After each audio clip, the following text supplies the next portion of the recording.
This is hashtag Real Race Talk from Texas, the Revved Up Sports Show on RevvedUpSportsShow.com. Here's Bobby Chaffee and Rodney Rodriguez. Hello, friends. Welcome in. It is another Monday, and it is hashtag Real Race Talk. Back on Monday, back where we belong. We're doing it once again, and we are indeed. Thank you, ma'am. We are live from Texas. It's Showtime. Bobby Chaffee there. I believe on the right side as you're looking at it, and I'm Rodney Rodriguez over on the left side. The show presented, as always, by Audiovisual Consultations, on-demand shirts. A couple of great partners for all of us as we dive in on a March Madness week. We've had just a shit ton of racing that we just saw this past weekend. We got a lot more racing that's coming up this weekend. And, Bobby, here we are, my man. How you doing over there, buddy? In the green. Not going to get pinched today. Well, I mean, I got the green chones on too, but I mean, I'm not going to show them off. Yeah. But I mean, I could on the show, but we don't need the ratings to go down, even though they could possibly go up if that happens. But I had a buddy where it was like the dude was kind of like me, always wearing black. And, St. Patrick's, it's like, hey, man, you're not wearing green. People would say, well, he's like, I got so much fucking green in my pocket. All right, man, come on. Calm down, man. No need. That ain't something I got today. Yeah. I ain't got the green in the pocket today. That's for sure. Yeah. Time to go crate racing. It definitely is time to go crate racing because our friends from the American Crate Late Model Series got a weekend coming up that we can talk about here in just a little bit here in the Texas area. It's always a good time to go crate racing. I'm a little partial to those crate engines. I think that's a really nice cost-saving alternative when used correctly. The appropriate word, but lots to break down, Bobby. We can talk about your weekend there at Texana, maybe fire off from there with that, get your thoughts, talk about the Rattler 250 coming up at about 7:35 Central, 8:35 Eastern, if you're checking in on the East Coast over there. Just a typical revved up sports show fashion, Bobby. We've got the winner of the Rattler 250, our man Michael Atwell, will join us. How about that? Imagine that. The show that started it all still gets the best guest all the time. And it's one of those things. I got to give a lot of love, and we'll talk about him a little bit later on. But I messaged my man Chris Davidson, who we have talked to so many different times. Great friend of the show. I mean, he's kinfolk to us. It's like this race ends, and I'm like, dude, you got to come on. I want to hear about you guys winning this race. He's like, with all due respect, you need to talk to Atwell. I'm like, all right, there you go. That's Senor Davidson right there. That is Chris Davidson. So, yeah, Michael Atwell.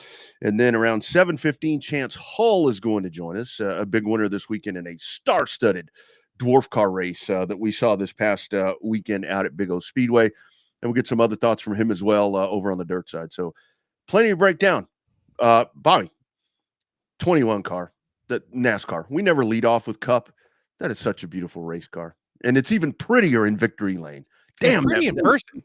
Oh, we got to check it out at Coda, and it looked great in person. But man, I'm telling you, when the Wood Brothers wins, and nobody cares, right? Even when Harrison Burton had that fluke win, but whatever, put the asterisk beside it or whatever you want to, he still was the 100th winner there in the Wood Brothers. But nobody seems to get mad when the Wood Brothers. It's like when Truex was kicking everybody's ass in 16, 17, and 18. And remember that time he waxed their ass at the Coke 600, really like 392 with 400 laps, and nobody cared because it was Truex. Yep. And so it's the same thing. If the Wood Brothers go out, and they've had speed, throughout various parts of the season definitely at the restrictor plate tracks, or the super duper speedways, as they like to call it now, since we don't run restrictor plates and it's the tapered spacers. But I mean, they've had a lot of speed almost everywhere they've gone. That Penske Alliance is actually showing up pretty positively, because I didn't realize that those cars were produced at Penske as much as they are. I Yeah. thought they did a lot of. I thought they were kind of like Stuart Haas used to be with the Hendrick stuff, where they would get the Hendrick chassis and the Hendrick engines, but they would hang their own bodies. But no, I think a lot of those times those 21 cars come out of Penske as a 14. So Yeah, absolutely. It really is cool to see that. And for Josh Berry, that's a guy where, with the move right there, I think a lot of folks. I remember when the move was made to bring him in, and it was one of those really jacked up scenarios, I think, for him, where he came in and he's supposed to, he's jumping in the Harvick car, and you're the guy following the guy. And again, you can say what you want to say about Kevin Harvick. He's won a championship, and now he's just doing amazing things in media. But when you're following that guy, and then the state that Stuart Haas was in at the time, it was a very unfortunate situation to where, that Josh Berry was just kind of doomed to fail, unfortunately, the way that's set up. But for him to break out, and that car has been good all year long. They just haven't had the finishes to stack it up. And I didn't think it would happen this soon. But that's a short track guy, man. And that's why I hope a lot of people are excited with that, because that's, again, like we said, that's one of our dudes. It's one of our dudes that won yesterday. So what's the bigger win, Butterbean at Daytona or Josh Berry in Vegas? I think short trackers. I think probably the Butterbean, to be honest with you, because he's still more entrenched with, you still see him in cars, and you still see him in different places, to where Josh has kind of moved on, and now he's a Cup guy, and he's a solidified Cup guy, or has been, for a little bit. But just the fact right there, and I think kind of to that point right there, the other thing with this, because too, you can count right now the superlative drivers that you want to see on the Cup Series. And I really saw this firsthand. And this is something we could talk to Chance Hull about. I saw it firsthand at the Chili Bowl, to where, look, Chris Bell and Kyle Larson. Those guys, those are homebred, badass race car drivers that are dirt car drivers that are dominating NASCAR right now. Bell a little bit more than Larson at the moment, but it tells you how that short track field still really is very important. I think so. I asked Christopher Bell about it there at COTA after he won. I said, you've been able to do a lot of extracurricular races, sprint cars, Chili Bowls. When you win the Chili Bowl down there, you're running super late models for Donnie Wilson down at New Smyrna. I said, so does that help you now? He said, well, the dirt stuff helped me out real good. Because of the fact that the track was dirty and had a lot of, didn't have a lot of grip there at COTA. But it's got to be help. If it doesn't help, they're not going to do it. Other than just a little bit of fun. Larson does a lot of the sprint car stuff for fun. And speaking of sprint cars locally, World Outlaws coming to our friends at Cottonwood Speedway Friday and Saturday night. Yeah. To that point right there about the Cup guys doing sprint car stuff. Did you see Ty Gibbs at Vegas? Ty Gibbs, yeah, he tumbled like a pair of dice, didn't he, down that straightaway? That was, I thought about that because I as well. I talked to Bell because he won our race. He won the O'Reilly Race of Champions. So I got to talk with him really good amount of time after that. And he's like, man, to be able to get in the car and to be able to get in here and not be, it's one thing to be at the racetrack, but to be competing, he's like, it really kind of stimulates the senses and everything. He's like, the sim is one thing, but when you're actually behind the wheel, even though, a vast difference between a midget car and a Cup car. But yeah, I thought about that with Bell, with the whole thing being so thankful about Coach Gibbs letting him race with dirt. I'm like, after the Ty Gibbs thing, maybe keep Ty, maybe keep him out of it. Maybe he doesn't need to be doing that. Well, Larson's flipped a couple of times, but he just keeps on going. Basically, when Larson started doing it on a regular basis, you knew those other Cup guys with the dirt backgrounds and the super late model backgrounds, you knew they were going to beg, borrow, and plead their car owners to let them do that. Yeah. They let Larson run the Indianapolis 500. Mm-hmm. I mean, that's talk about a crossover. I mean, that's a hell of a lot different than a sprint car. So Mm-hmm. And it really is where you look at that, and I do think, I know that we've talked about this in the past when those guys do that, and yeah, it's a gate attraction. It's a very good for short track racing. Obviously when you bring those dudes around, it's something to where it's gonna help sell tickets, and for short tracks that's great because we want front gate, we want people streaming, we want people watching stuff. But when you go back and you think about it, you look at Bobby Allison. Look at the Alabama gang. Look at Darrell Waltrip. Look at those guys, and you look at the roots and everything. And I think that Freddie Fryer conversation that we had, that we were so lucky to have with him before he passed on. By the way, congratulations, Jared Fryer, a big winner last week there at Southern National in the late model stock. So always good to see a Fryer 14 in victory lane. But it's like when you pull all this together and you think about that, these guys were racing short tracks all the time. So it's really cool to see these guys doing this again because it kind of does root them back in just a little bit. And even like Chastain when he goes out and does short track racing, and Chase when he does it. I think it's super important that they do that to kind of tie all this stuff together. But a little scary right there for Ty Gibbs. And that dude was out of that car that fast, man. That was like, holy shit. Well, Chase Elliott sells more tickets. We saw that in person at the Derby in 2020. Yeah. I mean, he didn't make that place a sellout, but boy, when they found out that he was coming, there was a lot of last minute reserve tickets that were purchased. It is, and that's like at the Chili Bowl, for example. When Kyle Busch shows up, I mean, there were a lot of people that are excited now because Kyle Busch is popular now. And so there were so many people that I talked to where it's like, I'm really excited to see Kyle Busch here, and Gibbs was there too. Ty was there as well. It's like, I'm really excited to see Kyle Busch. And I'm like, he's probably not going to get into the race, right? And it's like, no, but the fact that he's here, was a big deal. So anyway, it's really cool to see that reciprocated back. What happens in Vegas stays in Vegas, including Kyle Busch's rear tire. Yeah, man, that's a tough break right there for him. And when we say that he's popular on my fantasy league, that was real tough to watch. Oh man, that I had really high hopes for him because they've come out of the box pretty strong, but it just wasn't meant to be for them as those problems creep in again. And I really do want that 8 car to be competitive. I want Kyle Busch to be competitive because it's like when the Dallas Cowboys are good in the NFL and the Lakers are good and the Yankees are good in baseball, which, by the way, I'll be up at 5:00 in the morning tomorrow to watch the Cubs and the Dodgers in Japan. But it's when Kyle Busch is doing really, really good things in NASCAR Cup racing, that's good for business. That's really good for business. When your established stars are winning races and winning championships, that makes a big difference. Absolutely. Speaking of Vegas, in those high limits races that we saw, in the high limit race on Saturday, there's Corey Day, man. That dude is a shining star right there that has already been scooped up. He outruns Kyle Larson and Brad Sweet to win there in high limits at Las Vegas. And I think that was another scenario. What with the Vegas track, that track hadn't had a lot of mileage on it, had it? And I know they were kind of struggling with some track prep to get that baby together, but damn good race right there. Corey Day, man, that's a wheel man. That is one hell of a wheel man. Yeah, it really is. I mean, I wonder who had more to say in that, Jeff Gordon or Kyle Larson, in terms of getting Corey Day signed, because he's going to run some truck races. He's going to run some of those Xfinity races. So in the 17, so it's he's kind of like Connor Zilic, just getting the best opportunity he has with the opportunity presented, and that's all you can ask for.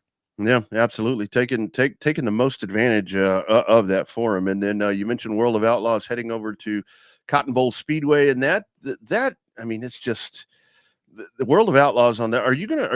You're working Saturday, aren't you? Or Friday and Saturday, both days.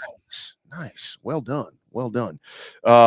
It is Gio the winner on Friday, and then on Saturday it is my man Buddy Kofoid, who is I think this is going to be the year for Buddy to be able to I guess you want to call it a little bit of a sophomore slump last year. I think he breaks out of that as they head over, and our man Sam Havertape, a great run for him. So that's going to be a star-studded show, man, and they just blaze around that place. They just blaze around Cotton Bowl Speedway. It's perfect. It's perfect for sprint cars. Totally perfect. The banking's just right. The length of the straightaway is just right, and it's gonna be a hell of a show. It could have been a few more cars signed up for the local stuff. Actually talked to Dalton Faulkner about it on Saturday down at Texana, and even he was a little disappointed that there wasn't more guys pre-registered to run that race there at Cotton Bowl. So Yeah. I think there's 16 and they were waiting for 24. So Well, and I think we're a little early. I mean, I think it's early in the year. You know, we saw that with the 37 race. I had higher aspirations that we were going to see more for the Jamie Campbell race. But again, it's early on, so maybe that's part of it. But I'll tell you Fireballs. We had invited Fireballs down in Texana, and there were 3, and 2 of them were Tony's running double up. Everybody always ready to race till it's time to go, right? Mm-hmm. Not the way that is. I'll tell you one division that never lacks, and it is the dwarf cars, whether it's the Lone Star Series up north here in our region, or if it's the DCRST down south. And you've got a huge one coming up in a couple of weeks out at South Texas Race Ranch. You had a great contingent of cars out at Big O Speedway this past weekend, and here is the man that punched a ticket and headed over to Victory Lane once again. Always a perennial contender in these dwarf cars. It is our man Chance Hull. Chance, how you doing, brother? How's it going, guys? Pretty good. How are you? Doing well, man. Thank you for taking the time to dive on, man. Talk about the weekend, dude. Looked like a pretty good day at the office for you. Yeah, it was real good. We were trying some things at the end of last year and the beginning of this year, and just kind of we're fast, but not where we should have been. So we just kind of went back to the basics, and the car got a lot faster. So I guess we'll just stick to what we know. Yeah, no doubt. So, Chance, one thing that Rodney and I always talk about when we're announcing the races, especially the dwarf cars or mod lights or something along that same kind of platform, is that despite the size, these cars are full-blown badass race cars, right? You got the containment seats, you got the Hans, you got the big motors, you got the power to weight, you got everything.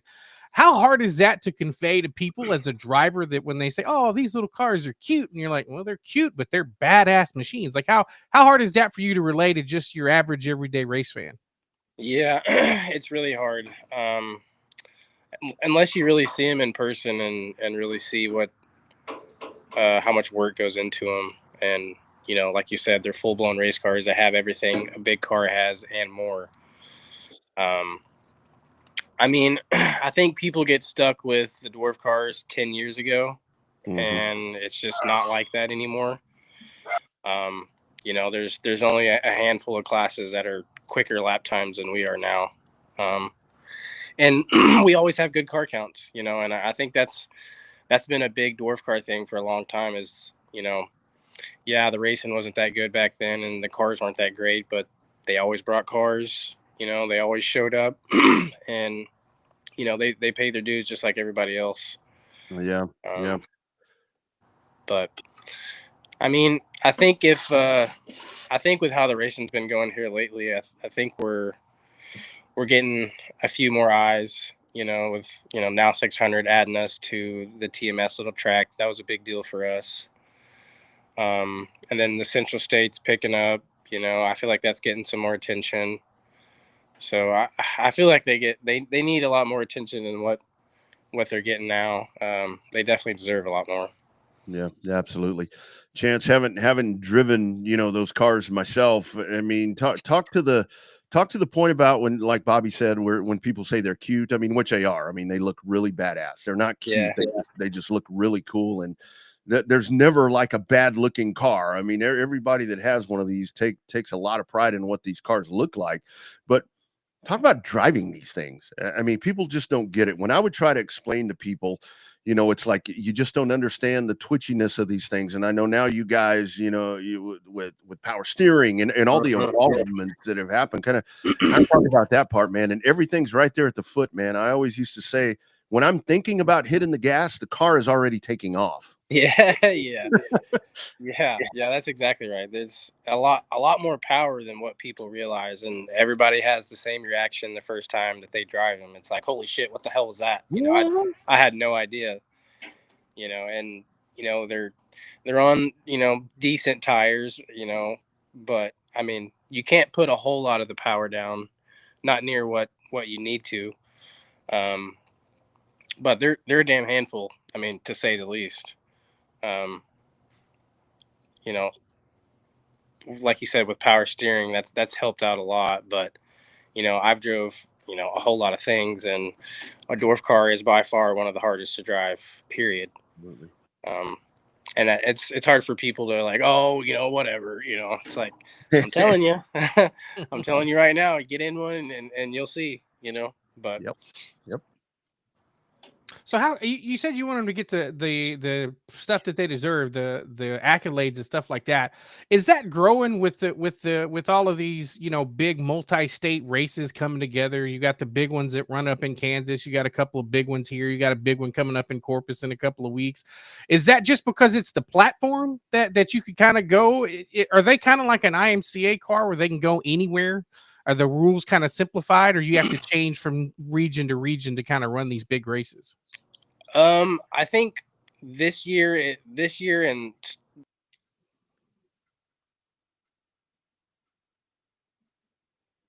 Nope. I think he may have froze up there just for a second. Let's make sure it's not me. Are you still there, Bobby? No, I'm still here. Okay. Yeah, maybe him. Oh man, that was a good one too. All right. So yeah, he's kind of going back and forth there a little bit. Let's jump him out here for just a second. Kind of keep him there in the waiting room and see if we get him back. So he kind of dropped there for a second.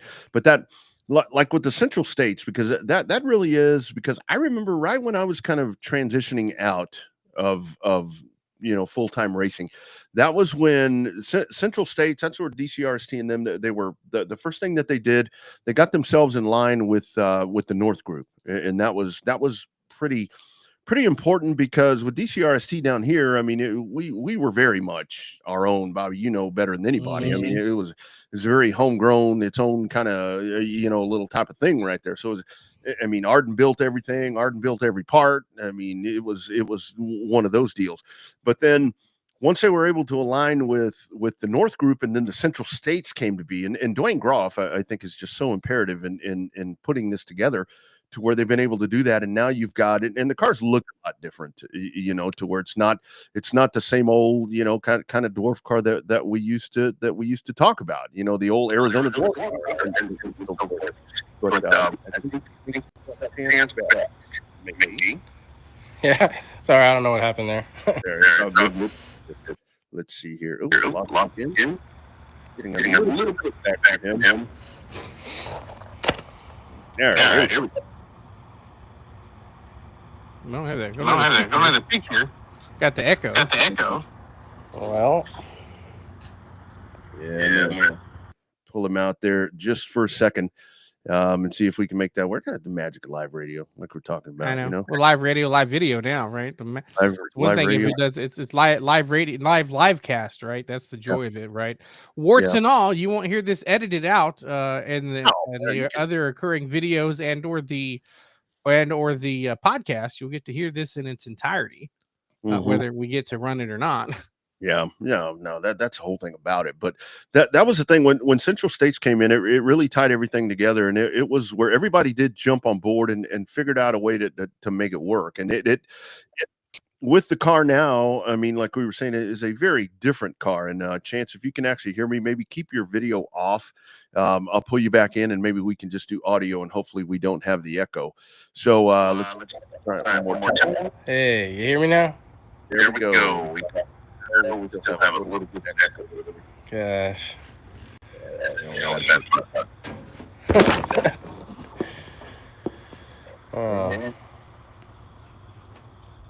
Oh. Well. Okay. I'm going to take you back out. I'll send you a message here right. All right. So that all came together, and I think it worked out really well, to where you've got guys here that travel up there, and people coming down here. The Corpus race is going to be huge. I mean, this Corpus race is going to be huge. I talked to Dwayne about it this past week, and man, they're expecting so many cars. That's a good thing, That's a good thing to have. Yeah, no doubt about it. One more shot. Here we go. Chance, how you doing, buddy? Do not hear an echo. How you doing, man? I don't know why it's not working. There we go. That's all right. That is all right. We can try to sync up with him here in just a little bit. But yeah, and kind of to go over that top five, that was the other thing that I wanted to talk to him about. So he wins that race at Big O. Jeff Patterson, Ryan Stoy, a hell of a drive over the weekend for him, as he had some issues, had some problems, able to get back on the podium. Brandon Spreen, and then you had I think it was Dylan Payne rounding out the top five. So pretty good show right there. When the dwarf cars come around, they're not going to lack. And I wanted to ask him, and maybe we can still figure out a way, maybe after Michael Atwell, to get back in touch with Chance. Because that dude has lived the Chili Bowl. He's done the Tulsa Shootout, and just to kind of talk about that, man, to get inside the mind of that, where we were talking about that event. Yeah, definitely. When you have a chance to talk to somebody that's run the stress of the alphabet soup, and the stress of just being there at the Chili Bowl with all those cars, that's got to make it easier when you go to one of these bigger. And we could ask him later, what easier to run one of the bigger dwarf car shows, easier in those air quotes, just because of the fact that when you have 200 something people at the Chili Bowl versus 75 cars at a national dwarf car event, so it's got to be somewhat. I mean, I would think it'd be slightly easier to go through 70 cars than it would be to go through, 200 cars. Oh man, and you would think the thing about that, with everything that they do right there, I mean, the stress right there, it was, I would still, I mean, even to the last time that I got behind the wheel, not that I've gotten behind the wheel for the last time, like I always put that disclaimer in there, there's like you still gets nerve-wracking, and that's like to go run a freaking heat race, you know what I mean, or to run a feature, or run a main event where it's like you're automatically in. I mean, imagine that, where you're like racing to race again, you know what I'm saying? Yeah. Every race is a last chance race kind of deal. Oh my goodness, that just has to be so crazy to think about that. So we'll try to get him back here in just a minute. But again, big race out there at Big O Speedway, and of course coming up at the South Texas Race Ranch in 2 weeks. It is in 2 weeks. It is the Central States Dwarf Car Nationals. That's going to be happening. So get yourself out there. That's going to be one hell of a show. And I think that's basically used to run a Cotton Bowl, right? What's that? The Central Station, that's when they used to run a combo. They moved it to Corpus this year, right? They moved it to Corpus. I think I did that race. I think I did that race last year, maybe the year before. I think I did a race over there, and it was just that entire pit area of the South Texas Race Ranch. You drive in there right off of the highway. That thing was totally full. So I would suspect that we see that once again. Because that's the only thing racing is the dwarf cars that night, right? Or do they have any of the sport classes? I think it's just dwarf cars. I think it is all dwarf cars that night, or that weekend, because it's a 2-day show, and they will need all of 2 days and 3 days. They will need all of that to get everybody qualified in there and get all of them run, because it's people from all over the country. I remember the one that I did, the Nationals. There was Oregon, California. We had a bunch of Texas guys. You had folks from way up in Midwest, northern, So it will definitely be a great show, and that's coming up in 2 weeks. And we'll try to sync up with Chance here in just a minute. Okay, well, that works. So speaking of stuff that's coming up, did you realize that I don't know if it's on your notes or not, about the HMP stuff coming up? Did you get the notes on that today? I just know that there is a race this weekend. I've seen some schedule revisions and all that, but break it down for me, because I'm a little bit out of the loop at the moment. Oh, well, hell, I was going to ask you about it. I thought you were more in tune than I was. Oh, well. Since I'm doing World of Outlaws, all I know is congrats to the track, because it looks like almost every single class that's running at the Palace of Power this year has a title sponsor for the class. Oh yeah, I think I saw that. It that man, that's a great deal. And good work by those folks. I mean, it's what it's all about right there. That's definitely going to help keep it going. Now we just got to have the cars out there. That's the biggest thing. And there's that part. Yeah, there's that part, is getting the cars out there. The sponsorship is there. The trophies are there. The racetrack is there. Now we just need the racers to get there. Yeah, that's for sure. That is exactly for sure. This past weekend, and speaking of Texas, I mean, we're talking about pavement racing in Texas, and of course, one of our pavement racing families here, long time, the Texas legend, Greg Davidson, his son, Chris Davidson. We all know our man, old Christopher, one of our favorite dudes that we were talking about right here. These guys, They head off to the 49th annual Hardee's Rattler 250 this past weekend at South Alabama Speedway, and a great job by the folks there at South Alabama to make this happen with the rainstorms and so forth that were coming along. And when it's all said and done, fast time winner of the 49th annual Hardee's Rattler 250, driving that Davidson number 14A. We welcome to the show, fresh off of that win, fresh off of that rattlesnake. It is our man, Michael Atwell. Champ, how you doing, buddy? Good. How you guys doing? Doing well, Michael. Doing well. So, in knowing the Davidsons as Bobby and I know them, how was the celebration after that big win?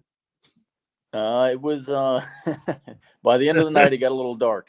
But it's always a good time drinking with those guys and celebrating a big win like that. We needed to get the monkey off our back. And this weekend couldn't have gone any better. Like you said, put it on the pole and lead almost every lap, and it was really cool seeing the smile on Chris's face and Mike's face, and we celebrated for sure afterwards. No doubt. So, Michael, you talk about the monkey off your back. The rattlesnake probably had a tendency to scare that thing off. So we ask everybody that wins a Rattler, how were the nerves doing when you had that thing kind of buzzing right by your head, right by your ear when they go to take them victory lane photos and that rattlesnake's wrapped around you? I wasn't really too worried about it. The adrenaline was pumping. Obviously, we won the race, so I was excited to get it around my neck. And the guy standing behind me, and he's like, "Make sure you don't make any sudden movements." I'm like, "Okay." And as he's saying that, I get a cramp in my hamstring. I'm like, "Oh God, please, can we hurry this up?" Oh my God. Yeah. The year I was down there at, well, they were like, "Okay, come down." I was doing play-by-play for the race. They're like, we want to do a picture of you with the snake. I'm like, no, I'm not going to do that. I mean, if I was driving, maybe, but just being here a motor mouth, I'm not going to go do that. I want to ask you about so just the whole. Let's talk about the weekend, because obviously it got kind of shifted around with everything that happened. I think Ricky and the crew did just a tremendous job. They had a backup plan. Ryan McCullough was on with us last week and talked about here's what's probably going to happen. Kind of talk about how all the wheels in motion happened with that to where you got moved to the traditional Sunday race day and so forth. Yeah, it's funny. Obviously, they moved it up to Saturday there to try and stay away from inclement weather like we normally have every year for that race. Normally, rains on Sunday, and Saturday is perfect. So try and do the right thing, move it up to Saturday, and Saturday is the terrible day, and Sunday is perfect. But a UARA team and Ricky Brooks, I mean, they do a really, really good job of keeping everything organized. They made a call pretty early in the day on Saturday, just to let everybody know that we were going to qualify and then we were going to run the race Sunday. And we had come up and tested previous to last weekend just to work on a few things and that kind of stuff. So when we went and tested, the track was really green. There was no rubber down on it. So showing back up, obviously they had laid a lot of rubber down Wednesday, and the car was still good. But I was happy that we got to race Sunday after it rained a lot, because I knew the beginning of that race there, the track was going to be pretty green, and we were going to have a good car. So, I mean, hats off to those guys for making it look effortless and, trying to plan and get something like that done in such a crammed time space and keep everybody happy. But they did one hell of a job. Yeah, absolutely. So, Michael, one of the things that we talk about on this show and other shows, we've had Ricky on and some of the other guys, is that it seems like the pomp and circumstance is not as much there as within other series and spaces. And it's like a lot of guys are drawn to the simplicity of these smaller shows where you don't have to spend, 3 or 4 sets of tires trying to do practice after practice after practice. You show up generally on a Friday practice, you qualify in on a Saturday afternoon, and you race a decent race on Saturday night.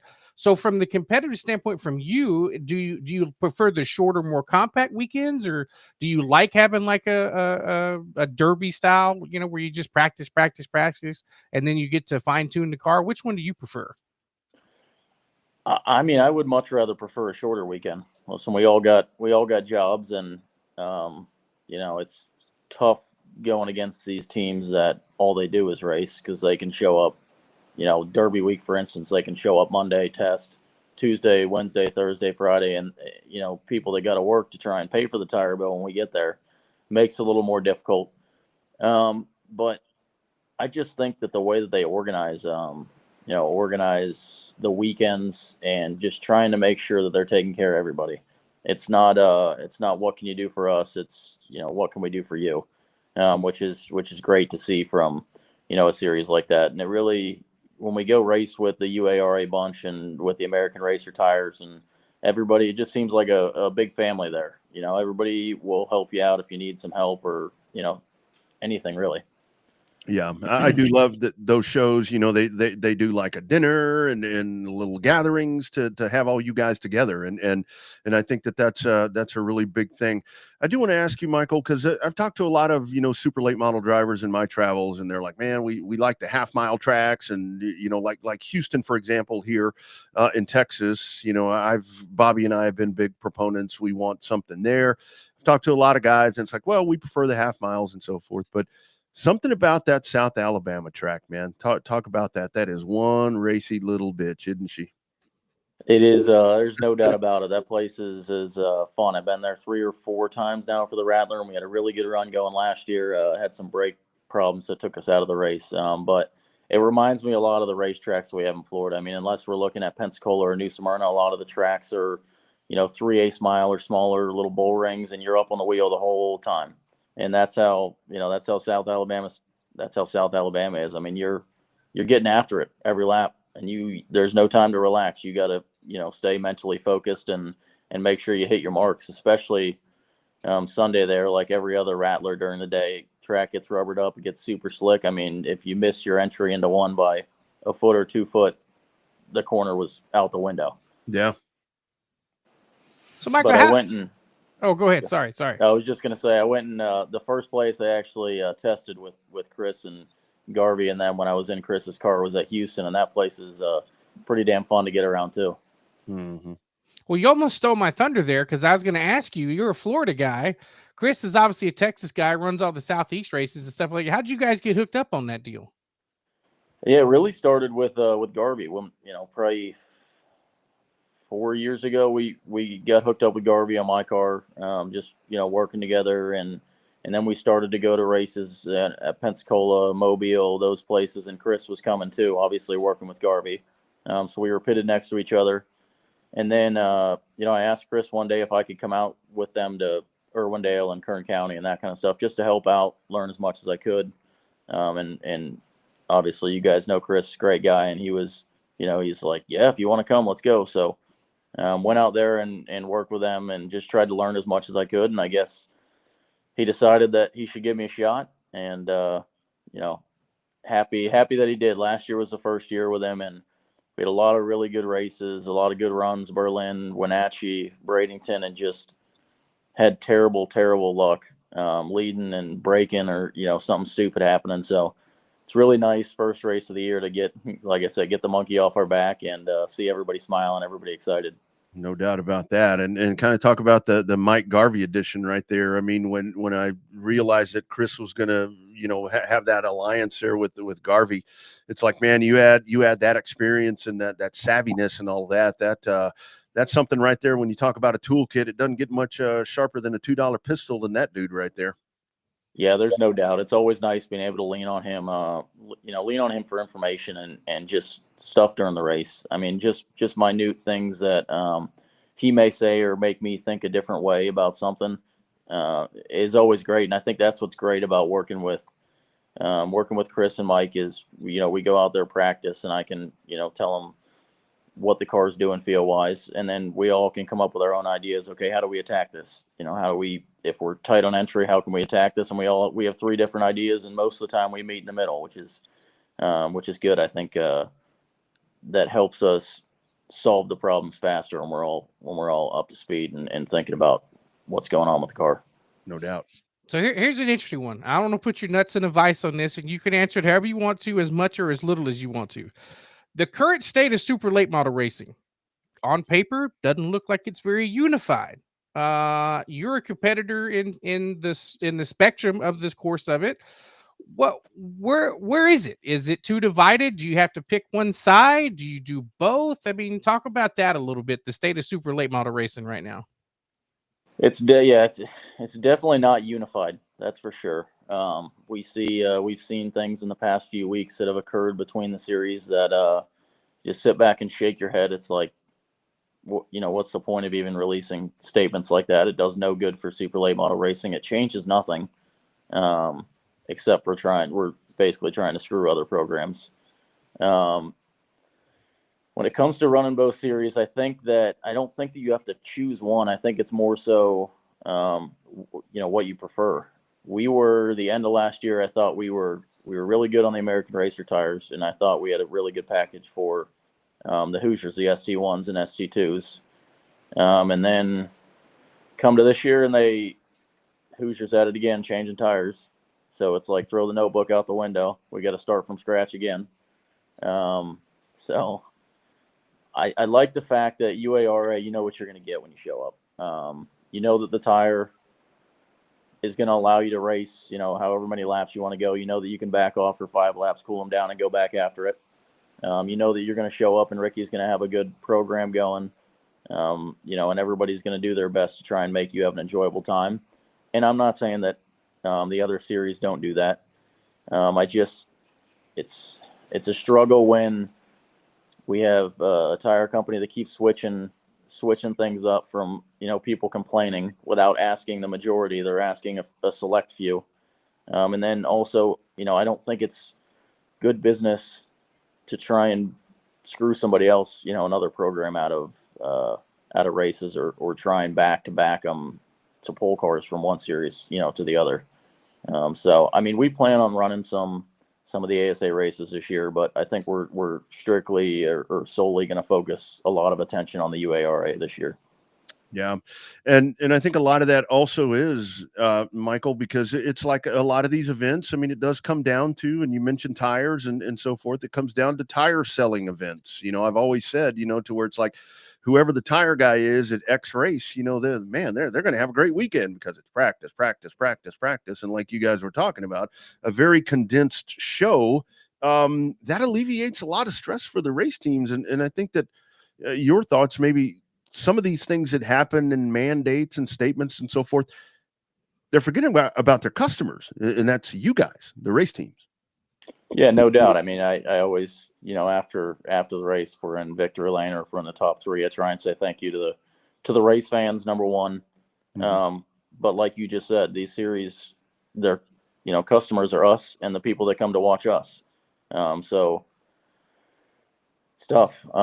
The condensed schedule, I also think not just that it's cheaper, because you can still buy 4 sets of tires and fire them on every practice if you want to, right? But I think that the condensed schedule also, helps the teams that are more fluid, can work through their progressions faster, instead of giving everybody 5 days. I mean, yeah, listen, a big teams, if they unload and they're terrible, are going to be able to figure it out by day 5 if you give them 5 days to test. You know what I mean? Yeah. So I think that's another advantage to the shorter weekends, cost-wise, and you got to have all your ducks in a row. You got to have everything lined up to be able to get through the weekend fluidly and make the car as good as you can. That's right. So, Michael, a couple of times you mentioned the big teams, right? And we know who they are. Everybody knows who the big teams in super late model are. Winning the Rattler is big, but is it more just a sense of self-gratification in addition to that winning feeling when you beat some of those bigger teams? And Chris has got a lot of resources, but with a smaller, more homegrown team versus the bigger teams. Yeah, there's no doubt. I don't know that I get a sense of gratification from beating those big teams, because we don't show up to the racetrack thinking that we're at a disadvantage. I mean, Chris, everything that's on that car is the best, the best of the best. It's basically, if there's something that we think is better, we're going to get it, right? But it's just, it's kind of sank in today, but it's more so just nice to see everybody smiling, everybody's happy. We're showing up to the racetrack to win races, not to prove that we're better than the bigger teams that spend more money. We're showing up to win races. So, standing on the door yesterday and giving everybody a hug after the race was was really cool, and hopefully we can repeat that a lot this year. No doubt about it. I'm sure you will. Lastly, Michael, so you obviously working here with the 14 team. Still, anything that you're going to do this year with your team? Are you strictly with Davidson, or will you be? Will we see that 55? Does the 55 car race? Yeah, we ran it January at Cordell for their 10,000 win race. We won that, or not Cordell. Citrus County. We did run Cordell too, but we won the 10,000 win race at Citrus County before the Rattler. And we plan on running a lot of the Florida races at Citrus County, Auburndale. Definitely got to get to Auburndale because that's on the UARA schedule this year. So haven't been there in a couple of years. We got to build a notebook a little bit before we go into that weekend. But we definitely plan on running 10 or 12 races with my car this year. Absolutely. Good stuff, man.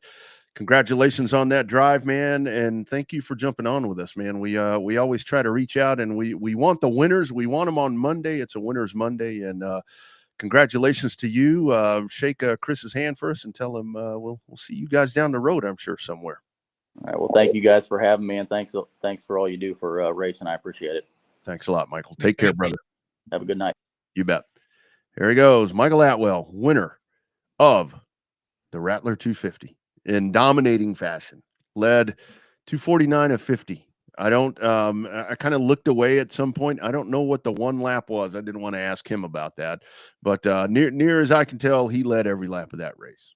He led every lap of that race. That was, I mean, that's one lick of an ass whooping, right? That you don't get. You got 249 whippings out of it, but who cares about that one? Because that ass is chapped by the time you get to 250, 249. Man, and that is so cool. I mean, that's cool for Chris. I mean, because Chris, they've done, and I think something that Michael said right there that I think people need to really take to heart when it comes to talking about Chris Davidson is that, like he said, if there's something that car needs, they're going to get the best. They will find the best whatever that car needs to make it fast. And to watch how Chris is kind of, Donnie Wilson, similar situation. Of course, Donnie on a little bit bigger scale, where he's at this point, because he's further into the car owning stuff. And not that Chris isn't going to drive anymore. I'm sure Chris will still drive.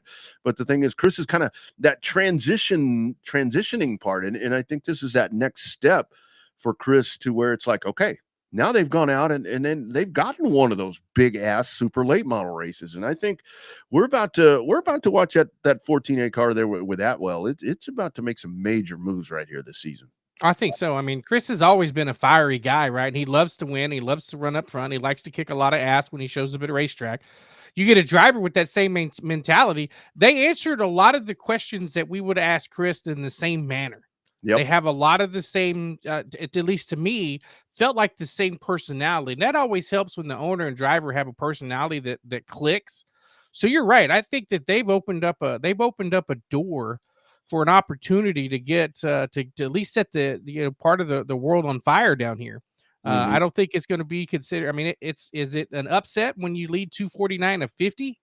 I guess it depends on which side you're on. I don't think they think it's an upset. I think that maybe, would Ricky want, 4 or 5 different leaders? Of course he does. But in the actuality, is it just as good when one guy smokes their ass? That's great too. Mm-hmm. You get just as much pub that way too with one guy smoking him. Yeah. But I think that Chris is definitely, all this is going to do is make Chris want more. And that's not a bad thing. Yeah. Yeah, that's a thing, and it's a good payday for him, and it's just, and we can talk about this here because I'm gonna try to go to the phone line. We're gonna try to do the old school landline thing here if I can make it work. So I'm kind of watching the dialer here as it's going off to see if we can finish that conversation here with Chance Hull. Let's give it a shot. Chance, you there, my man? Yes, sir. All right. So we'll get back to the late model conversation. So Bobby, you remember what you asked him? It was a good question. I just can't remember what it was. I don't remember. Chance, you remember? I had to think about it. I think it was about the how hard they are to drive. Oh, no. I think we talked about that. I do want to ask you this. Because we talked about this after when we lost you. So we were talking earlier about Chili Bowl and Tulsa Shootout and all that. you've done that. Talk about how do you approach that race? Because we were talking about, drivers going out for a heat race or a B main or a feature. You get a little twitchy, you get a little edgy, and whatever you want to say. How do you navigate through all of that, man? Where it's like you've got to advance. Walk us through your travels with those two events. Man, I feel like the shootout and the Chili Bowl are two totally different atmospheres. For whatever reason, I feel like the shootout is a lot more, I guess, chill. I mean, you're racing every day, and there's a lot of racing if you're racing multiple classes. But just the hype around the Chili Bowl and the amount of people there just walking around, and you just it's such a big event, and there's so many eyes watching you. To me, I was so much more calm at the shootout than I was the Chili Bowl. Yeah. Chili Bowl, I get nervous before hot laps. That's just me and who I am. I always get nervous before I race, but yeah, that's the world's worst place for sure. Yeah, no shit on that. No, I think the question was going to be something to the extent of being able to drive everywhere, with the cars kind of being the same. Oh yeah, the kind of the same setup now, where you can run pretty much north, south, east, and west with one of these new body style modern day dwarf cars. Yeah, we've all been trying to work together in Texas and with the other states, because we all really want to grow dwarf cars, and the best way is for, like you said, people to be able to go anywhere and run, and not have to worry about changing much or feeling like they're going to be outperformed by the car, and not being left up to the driver. But no, I feel like it's a really good thing for all of us. We're all pretty much close to the same, and especially with the Central States Dwarf Car Association getting going and having the car counts they do, and with the first one being in in 2 weeks and in South Texas, and I hear that there's a lot of good guys coming, Cali guys, Arizona guys, Colorado guys, and then all your normal Texas guys. We had 36 cars at Big O last weekend with just the Texas guys. So I really hope they all do come, because I feel like with all the the badasses per se, they all show up to one place. I feel like we could put on a hell of a show. No doubt. Chance, isn't the thing with dwarf cars, it really is as competitive as everything has gotten. I mean, racing, it's always been short track racing. The racer's going to help each other out. I mean, it's one of those things.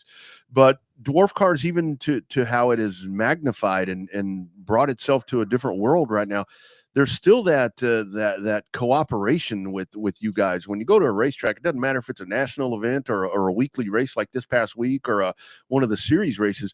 Everybody is right there and literally willing to do anything to help the other dude out or lady. And I think that's one of the coolest things about these series. Oh, absolutely. We're all like, it's always a good time, whether you suck, or shit happens, and car breaks, whatever happens, you typically always have a good time with dwarf car guys. Yeah. And that's, with how expensive everything is, it all boils down to, is it really worth it? And I feel like with the dwarf car guys, it is, because, you never have a bad time for the most part. And right. Like you said, you go to these other series, sprint car guys, micro guys, midgets, they don't sit there and talk to each other during the races or bullshit. I mean, they do a little bit, but, for the most part, it's every man for himself. Right. And, I get that to a certain degree, but, for little money as we're making nowadays, you got to be having a hell of a lot of fun, That Chance, that's gonna be my next question. You kind of alluded to it just there, but in terms, we talk about it all the time, whether you're running an entry level bomber or you're running a super late model or a dwarf car, it doesn't matter what kind of car it is. The competition is number one, right? You're there to be competitive and win races and win trophies. That's the underlying factor. But that camaraderie that you get, that you build, right? That you either get with that you just have a good time with your buddies and you drink ice cold beer when you're done racing, whether you finish first or last, or you hang out with your family after a race, or getting, traveling to a race together, or meeting fans for the first time that love you and want your autograph. Is it the camaraderie thing that's more important, or are you more the competition guy? Man, that's you can pretty be both. Yeah, I'm a little bit of both. I mean, I think when it boils down to it, I'm there for business at the same time. When I show up, I put so much time and money, of my own money, and sponsors' money into my car, and I take time away from events that I can't go to, or time with my girlfriend, which helps. She's with me 90% of the time anyway, but Right. just time away from family, spending working on the race car, trying to get better. I feel like I owe it to them and myself to be as competitive as possible. But I feel like I look forward to the after parties just as much as winning a race. Because I mean, hell, like with the Pattersons, they'll be the first ones to drink a beer with you, whether they blow a motor up or win or do whatever. It's just it's fun to show up to the racetrack and know no matter what you're gonna have a good time. Yeah. I mean, that's a good feeling. Yeah, no doubt about it. It's like no matter what happens, everything just kind of eases itself out once it's all said and done. So for you this year, obviously with the dwarfs there, kind of talk about what all you have cooking. I mean, will there be more midget races? What all's in store for you in 2025? I know we're early on. It seems like we've been going all year, which I guess we have. That shit never stops. But right. What all are you doing this year, man? We're gonna be with the dwarf car a little bit. I got with the C&P chassis guys. I'm gonna be running their micro as much as I can, especially the big shows. And I think that's gonna be a thing for here to come, as long as everything works out good. They're great guys. We should be running the sprint car a little bit too this year with Lawrence Towing in St. Lawrence and B&W Wrecker Service. We've been ready to go. It's just really on all of our work schedules and everything lines up. If we can go load up and go. Hopefully the midget time this year, it just really kind of, like you said, we're all working people and we all got to make our money to be able to go to the racetrack, and sometimes, work's got to come first. Yeah. Oh yeah. Oh, does it? But yeah, yeah, it's weird how that happens. Yeah, right. Yeah. Doesn't that suck? It's like right. Spending money I don't have to beat people I don't like in front of people I don't know. That's the way of a racer right there.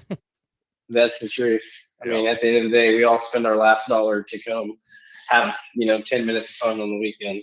Isn't that crazy? So, yeah. I don't know if we're dumb or what, but it's fun, I guess. Straight facts, man. And that's a whole thing where it's like, there were times when Chance, we'd go out and race and, shit would happen and we'd get done for the night. And it's like, is this really fun? Cars all tore up, motors blown. And it's like, is this really fun? You know what? It is. It really is. Yeah. Yeah. Oh man, I've had some rough years to where halfway through the year, I've wanted to sell every damn thing I had because every time I showed up, something happened. But you just got to keep plugging away. Yeah, get pissed off and quit and show back up the next week anyway. No, that's It's crazy. That's the way that goes. Chance, man, thank you for being flexible and jumping back on. Went old school with the landline, but I think it worked out. Got it all done, dude. Great win this past week, and look forward to following you throughout 2025. We'll do this again soon, I'm sure. Hell yeah. Thank you guys very much. I appreciate it. All right, man. Take care. Bye-bye. You bet. There he goes. Chance Hall. Yeah. Isn't that the truth? It's like, you call this fun? Yeah, it's like, we're doing this for what? And the outsiders are like, what? Well, you run around in a circle for how much money and you spent how much money doing it? Yeah. It's like, don't you get dizzy? No, you don't. After story of my life, driving in circles. Yeah. You get dizzy after. Great conversation there with Chance Hull and with Michael Atwell. Just a couple of other notes right there. I did see, good to see the Rev.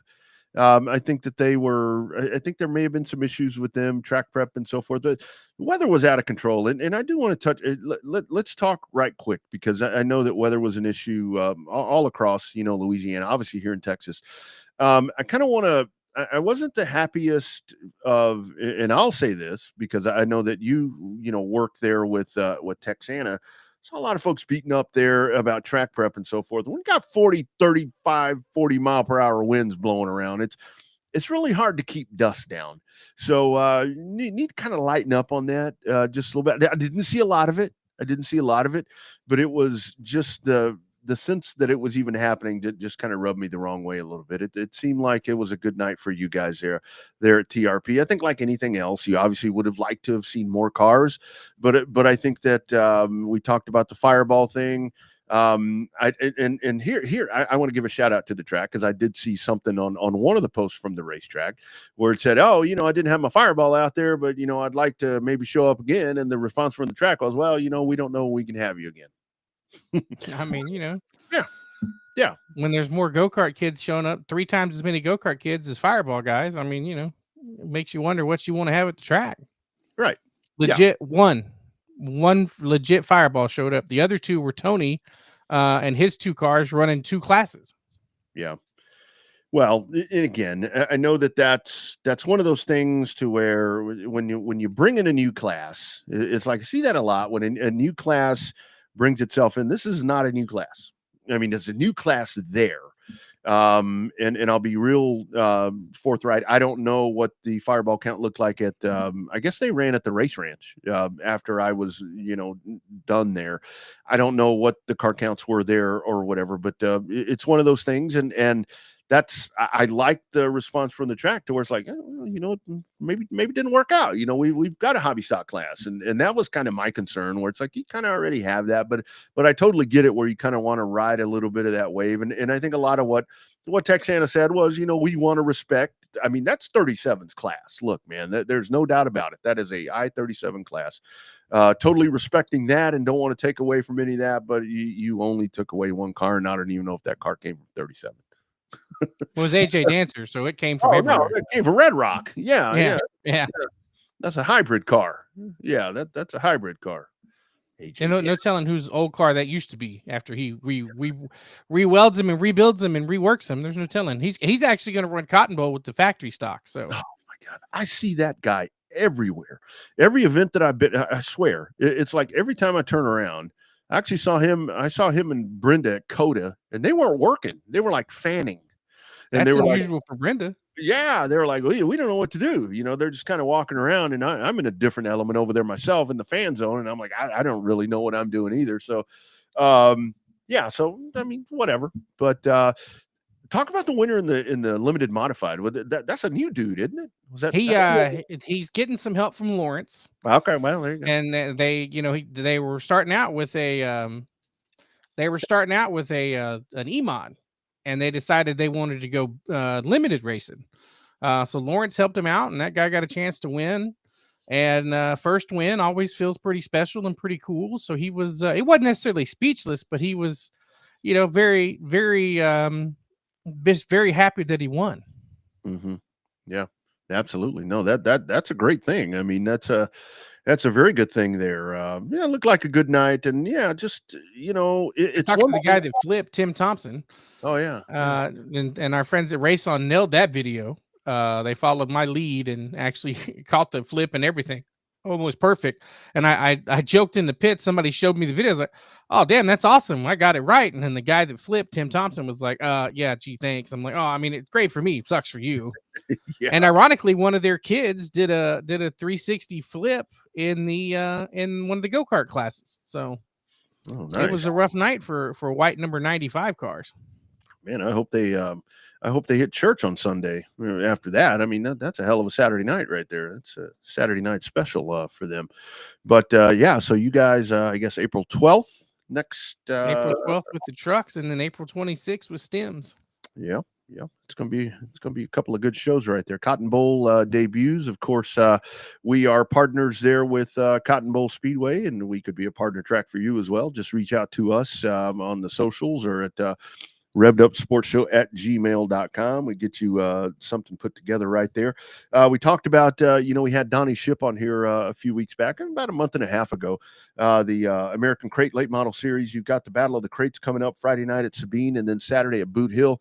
That's a couple of good back-to-back shows right there. I don't know what weather looks like. I've kind of just quit looking at weather around here, but man, that's I think that's going to be some pretty healthy, fat late model shows coming up this weekend as American Crate Late Model Series fires off. Well, the good news, weather looks perfect here for the World of Outlaws at Cotton Bowl, so that's good news. I saw that earlier. I actually watched the weather at 6:15. In terms of weather over there, I hadn't watched that either. But the one thing that we've noticed is you could tell a lot of an event if it's going to be successful or not by the amount of pub you see on social media about an event. And there is a lot of pub about that those late model races coming up this weekend. Yeah. A lot of people getting love. Apology. There you go. I told you somebody'd see the dog. No. I've got like multiple monitors going on around here. Yeah, let's take a look. Let's pull that up right there. Your dog scratching his butt. No, there it is. Right. I told you somebody'd see the dog. That's what the show does to people. It's like it just kind of makes you scratch. I don't know if it's some of the takes get a little bit uneasy or a lot of people just turn it off. But it he's back there having a good time himself now. So yeah, well, hey, I ain't gonna lie. If I could do that, I'd probably do it too. You know what I mean? I just the dog is back. Normally, my better half actually watches the dog during the show because he likes to come into the man cave and chill out with me when I'm doing shows or watch TV or working on the computer. She's actually at the Austin Rodeo this evening watching Gary Allen. Gary Allen. Yeah, and she's like, "Do I know any Gary Allen songs?" I'm like, "You will when you hear them." Oh yeah. Did he sing Laredo? Is that Gary Allen? No, he did that. Cagle. That's Chris Cagle. Yeah, that one. The plane right where I need to be is one of the ones that he sings. Yeah. He's got a couple other. Like when we went to Joe Diffie, you'll hear a couple of songs. Oh, I didn't realize this was a Gary Allen song. I can see. Yeah, that's a good one. Yeah. Gary Allen. Yeah, I like that dude. I like that one. Not to be confused with Gary Morris. That's 80s country. I think that dude's still around. Austin Rodeo is kind of, well, I have friends that are a part of that, so it's kind of lost a little bit of sizzle. It seems like. Well, it's hard when you go head to head against the Houston Rodeo. Yeah, I know. Did you see the other night the video when the video board went out? Yeah, and it was like the Journey song that I'm sick and tired. Yeah, Don't Stop Believing. Or no. Yeah, it was Don't Stop Believing. Yeah. I was like, and the lights went out and the crowd kept singing for like 45 seconds so they realized something was wrong. Just kept on singing. That new Journey, that's pretty good. That dude that took over, that dude is good.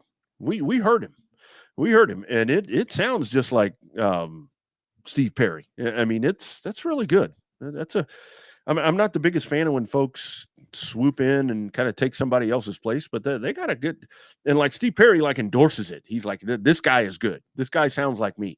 That the lights just shut off. I'm like, oh man, Super Bowl all over again, Houston. That's right. Yep. But I don't know, dude. Like the amount of pub that late model race is getting already with some of the competitors. Yeah. That you see comment on, hey, we're coming, we're ready, and all that.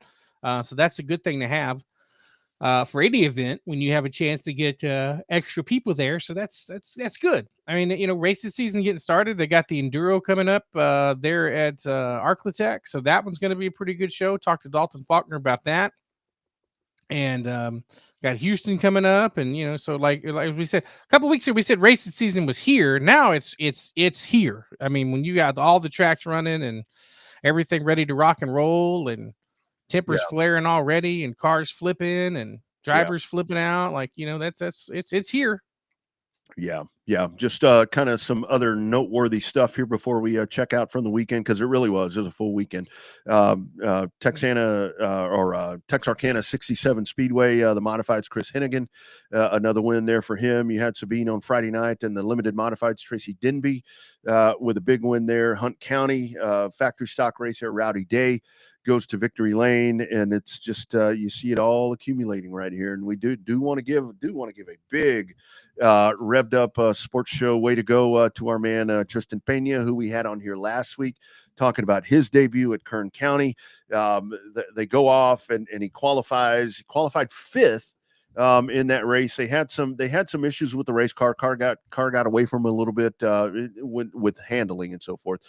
They had a couple of mechanical gremlins. Still managed to get him a top 10 out of that. Very clean Whataburger race car. So nice drive for that young dude right there. That's a pretty good little shining star right there that we got here in Texas. And for him to get that and didn't get his shit tore up is the most important thing for that young dude. Yep, put it on the trailer and put it on the trailer. Take it out of the trailer with 4 wheels. Put it back on the trailer with 4 wheels. Hopefully, with all the body panels attached. Yeah, absolutely, looking all good there with that Whataburger orange. Easter Bunny 150 over at Hickory. It's Spencer Davis in the Pro Late Models. Last lap, last corner pass right there on Joey Dwyron. Maybe put the little chrome horn to him just a little bit right there.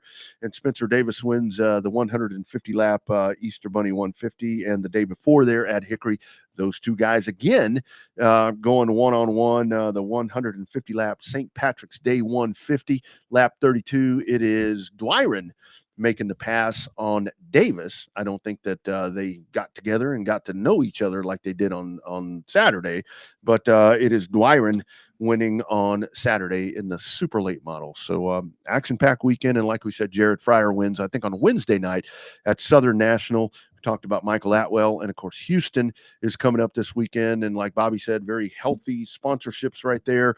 Let's see what we get in car count. Hoping to see, and I'm gonna sit here and say hoping to see the pits full, because I'm a realist. The pits are not going to be full, but I'm hoping to see a lot of cars and trucks in the pits.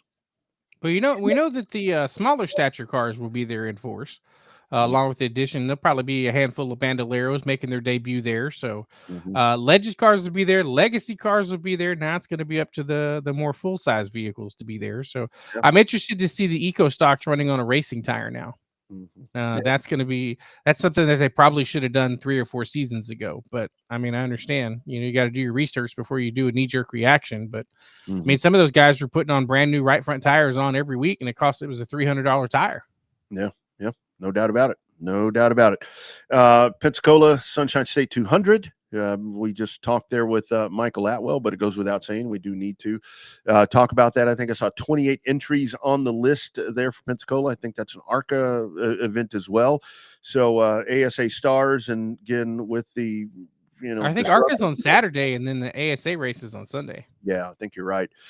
With kind of that wedge that is right there in between them, and that's really what it is. I mean, it really is a wedge, because it's like, when you start, I mean, I totally get, I do get, what the incentives and so forth to race a particular series right there. But I think and I thought it was interesting the other day, because you had the high limits with their franchises, the franchise thing that came out, and the money that's going to be available right there. But I don't know if it's actually the intent of high limit or what they're doing, but we're kind of seeing in sprint car racing not quite the split that you see in asphalt late model racing, but you're just getting there. With super late model racing, asphalt super late racing, Bobby, it just seems personal. I mean, there's no. It is. Oh yeah, no, it is. Yeah, it is. We all know it is, and it's very evident as this stuff starts to happen. But with the sprint cars there, it's like, high limit had a great show, and I think you're going to have a great show at Cotton Bowl this weekend, and coming off of the Kennedale this past weekend, but it's they're kind of heading down that same path, man. And that's why, for all the folks that want a rival league to NASCAR, I'm like, do you really? You may not be a fan of NASCAR, but do you really want to destroy it? Do you want to go down the IndyCar road? Do you want to go down the kart road, the Champ Car road? Is that really what you want to do? I mean, I don't think so. I feel like their promoters are working together better than they ever have in the Cup side, or the NASCAR side anyway. I think so too. And I think the fact that they are embracing, short track racing, got a little bit. One other thing that, right quick, that Josh Berry was talking about yesterday, the burnout thing became a question, and I think he did do a little bit of a burnout at the end, maybe did a couple of spins at the end, but got some sound. Josh Berry on why he wasn't totally acting a fool there at the end of that race. Think back of nights, Saturday night short track racing, that we would do that type of celebration, right? Because you couldn't blow the quarter panels up, you couldn't blow the motor, you couldn't tear the car all to hell after the race, and that's just what I wanted to do, right? Like I don't know, it's just kind of who I am. I did a little bit of one at the end there, just kind of spun around a couple of times, but that's just who I am as a person, right? Like I've spent my whole life working on my own race cars and building race cars, and got my ass chewed a couple of times for doing burnouts when I shouldn't, and tore stuff up, and I just wanted to soak in the moment. I mean, I think that's the biggest thing. Really, I could have pulled down there and done a big burnout and got out, but I wanted to enjoy it, right? I didn't care how long it took. Like I wanted to go down there and turn around backwards and just have a moment to reflect on that, because it's. Ain't nothing wrong with that, right? No, I like that. What is it Dell Lemon told Ryan Blaney when the jockey wins the Kentucky Derby, he don't go out and beat the shit out of the horse? Yeah. Burnouts are cool, but I think they're just a little, it's a lot, right? I mean, I don't know. I'm old. The same thing like what Barry's talking about. I mean, if I'd have gone out there and if I won a race and I went out there and was spinning around and blew the tires out of that car, they would have shot me in the pits. My family, like, what are you doing? We need those for next week. So anyway, End of the season championship win. Oh, That's a little different. Different. Celebrate the hell out of that thing. That's totally something else, especially if you're on Hoosiers, because they're going to change the compound anyway. But that's a whole different discussion. Also, did want to you mentioned this last week, and again, this is the last one. I'm sorry. You mentioned this comment last week to our friend Amanda Busick. Yeah, so I should be talking about that run right now, but really, for me, I got to call Fox Sports. All winter long, we heard about the fastest motorsports on the planet. And I was a little confused because I didn't see that PPG Mustang when I saw that ad, and I didn't see that Proc car over there. And the truth is, it's an insult to our fans and to the drivers for Fox to go on TV and say the fastest motorsports in the world, and it's IndyCar? Come on now. All right, whatever at the end. But here's the whole thing with that. And this is not. And if you're going to be mad, it's at the Rodney R. Don't be mad at Bobby. I know it's 340 miles per hour. Yeah, 339, 340, right in there. Yeah, something like that. But it's like I mean, and I say this with the most respect. It's for like 4 seconds. I mean, IndyCar. I mean, I'm sorry. The Indy cars at Indianapolis, that shit, that is the fastest, I think. I mean, I get his point. And I get him lobbying for NHRA because they are kind of the ones left out here. They are kind of the ones that are shit on in this whole deal. But I get the frustration, but IndyCar really is the fastest, in my opinion. I may be wrong. No, fastest circle track. I mean, never know what they're.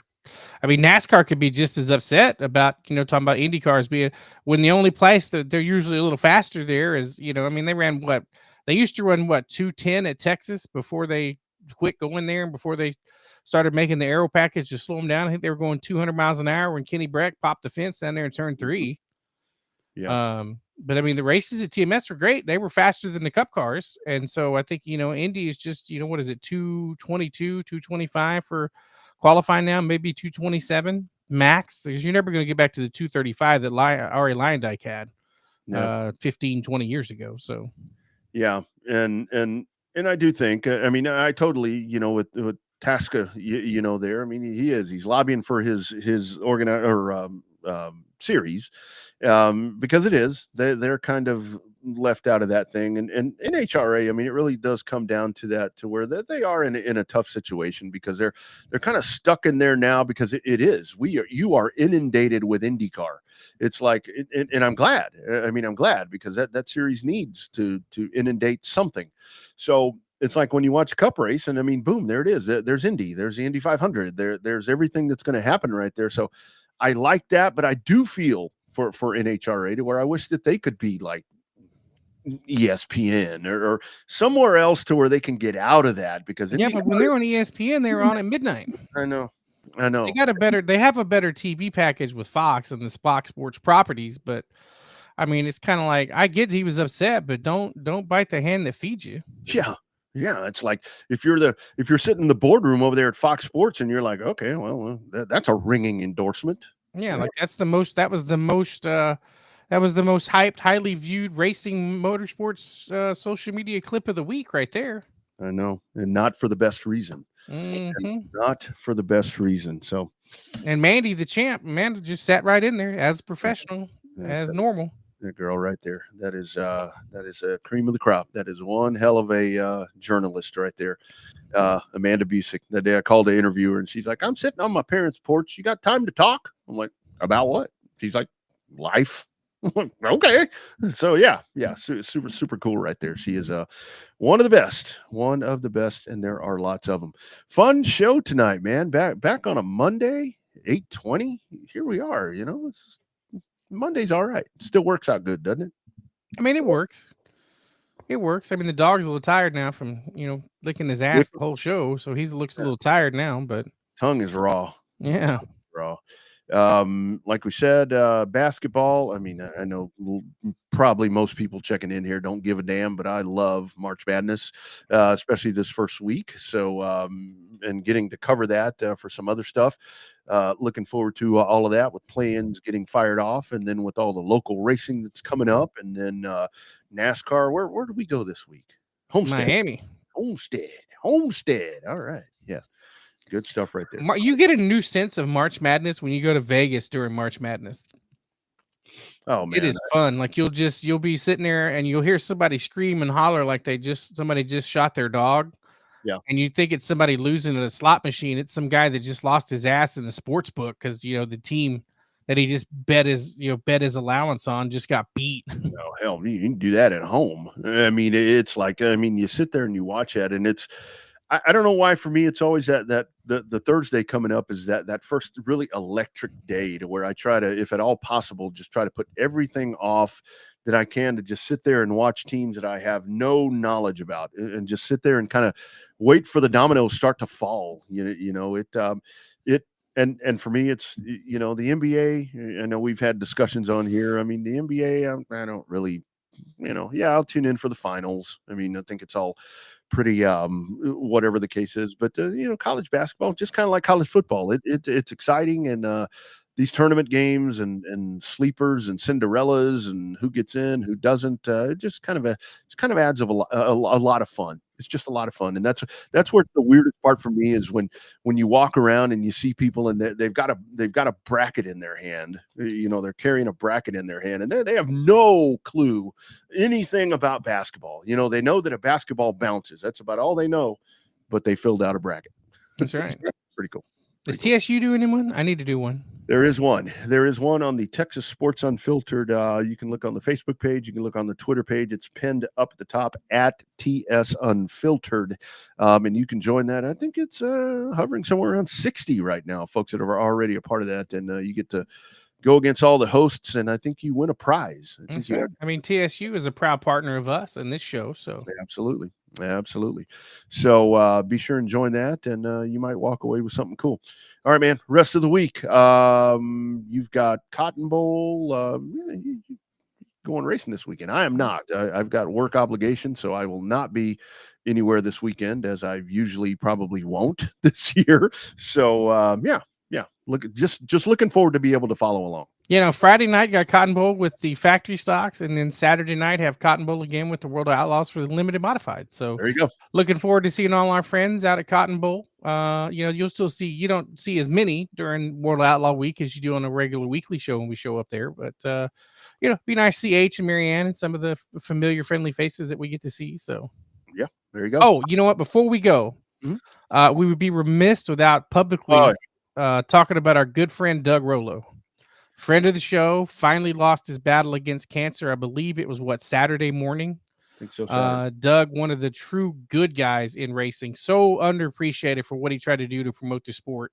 If you want to go back and listen to a really good interview, listen to our interview with Doug Rollo there in the archives. Truly underappreciated guy, and kind of a sad day in racing when Patty announced that he had passed. So rough patch here the last couple of months for Doug. So it's glad to see he's no longer in pain and gone to the better side. So yeah, Doug, it's one of those things when you look back to all the great people that we've gotten to talk to over the years here on the program and the duration that we've been doing this. It's like you go back and you think about Doug was one of those guys that was doing stuff before we had all this technology. I mean, imagine Doug Rollo, back in the late 90s, early 2000s, if he'd have been able to live stream and had all the different resources and phones that can capture high quality video and all the different things. I mean, those dudes would have been off the hook, and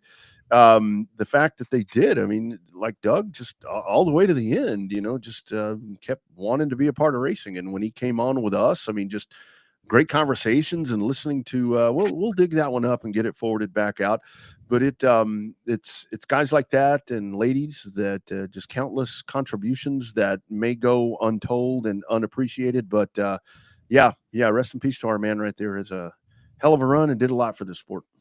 Yeah, he did. One of the true good guys in racing. That's what you don't get to say that about a lot of people. But definitely one of the true good guys in racing. So he'll be a void that's going to be kind of hard to fill. So yeah, always had the best interests of the sport in mind, and that was something that was really, really cool. I talked last week, right quick. Jay Hallis had sent me over some results from I-37. If you guys have race results, we can get them from My Race Pass. And again, big thanks to My Race Pass. Great.